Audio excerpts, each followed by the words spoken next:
வணக்கம். தென்னிந்திய சினிமாவின் முன்னணி நடிகையான திரிஷா பொன்னியின் செல்வன் படத்தின் வெற்றியைத் தொடர்ந்து முன்னணி ஹீரோக்களுடன் பிஸியாக நடித்து வருகிறார். 18 ஆண்டுகளுக்கு பிறகு மெகாஸ்டார் சிரஞ்சீவியுடன் மீண்டும் இணைவதாக அதிகாரப்பூர்வமாக அறிவித்துள்ளார்.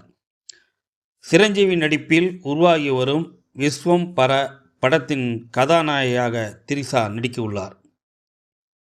இவர்கள் கடைசியாக 2006ஆம் ஆண்டு ஏஆர் முருகதாஸ் இயக்கிய தெலுங்கு பிளாக் பஸ்டர் படமான ஸ்டாலின் படத்தில் இணைந்து நடித்தனர். 18 ஆண்டுகளுக்கு பிறகு மெகாஸ்டாரும் திரிஷாவும் மீண்டும் ஜோடியாக நடிக்கும் படம்தான் மல்லடி வசிஷ்டா இயக்கம் விஸ்வம் பர. இது இவர்கள் இணையும் 2வது படம்.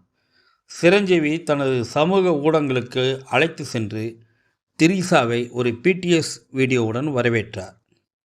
அதில் அவரும் குழுவினரும் நடிகைக்கு திரிஷாவுக்கு பூங்கொத்து வழங்கினார்.